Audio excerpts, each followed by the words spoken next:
Welcome back, folks. Today we're going to create a letter portrait that is three-dimensional.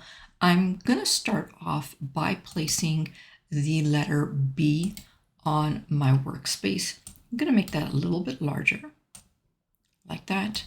And I'm going to place this photo of a baby deer on my workspace. And I'm going to take a copy of that image.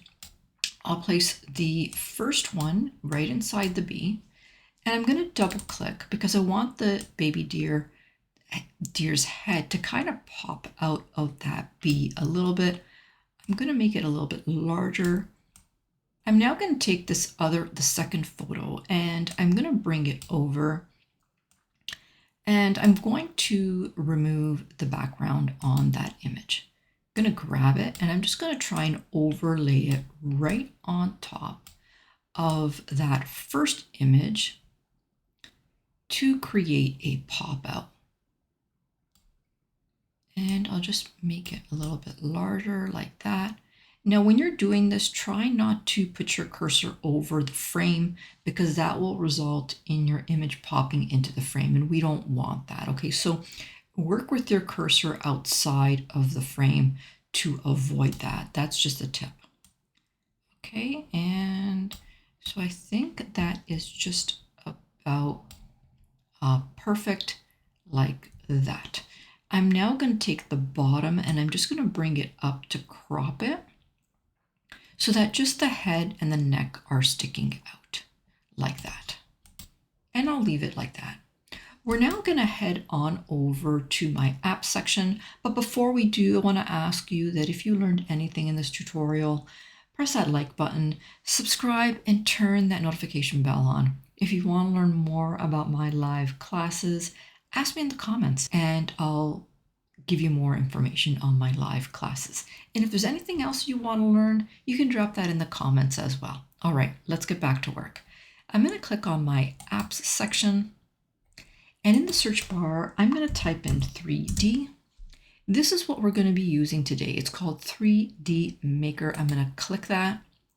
And like with any other third-party app, it's going to tell you what it has access to in terms of your data, the permissions. And once you've read that and you're okay with that, you can go ahead and click on the Open button. Now, in the left panel, it's going to tell you how 3D Maker works and the best options for converting your design. So it says select the right page, export with transparency, and resize for better quality. So my size is okay. I'm pretty happy with that. I'm going to click on my purple button here to convert the design.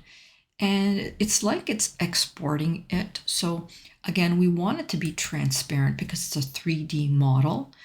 And for the size, I'm going to make it a little bit larger because I want the quality to be better. So I'm just going to make it a little bit larger. I'm going to click on this purple button to export. And here is my preview of my 3D image. Now underneath is randomized angles. And the way that works, that when you click it, it randomizes the angle of that B. And if you like that, you can use that. If you don't, you can always just reset it and it'll go back to a straight angle.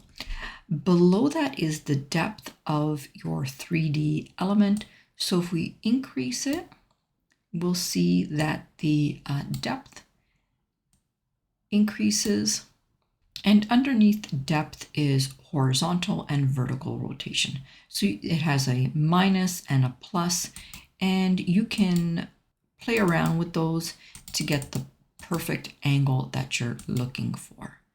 So I'm just going to play around with this a little bit.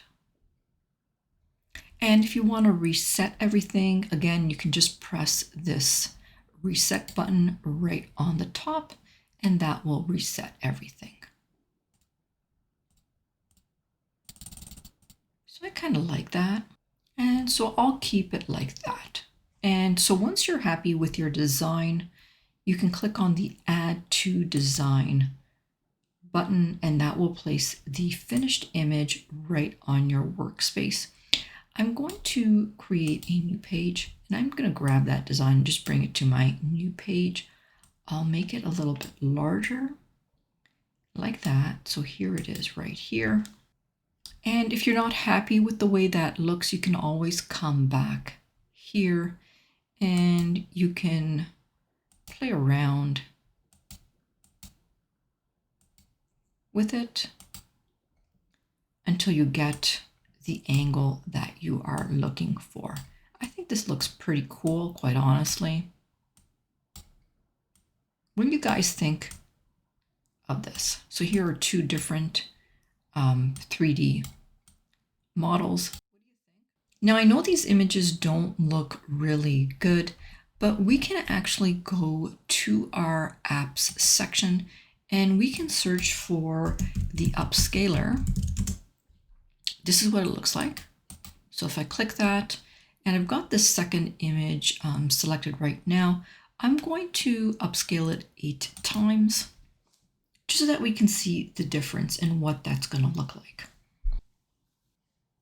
Let's replace that image.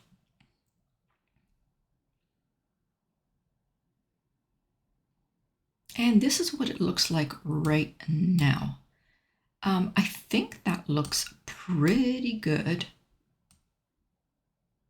Nice and clearer than the previous image looked like. So what do you think? Whether this is something that you would use? Do you think the quality is good? Do you wish there were more options? Drop your thoughts in the comments and let me know. I can't wait to hear them. All right, for now, my friends, I'm going to say bye-bye. Until next time.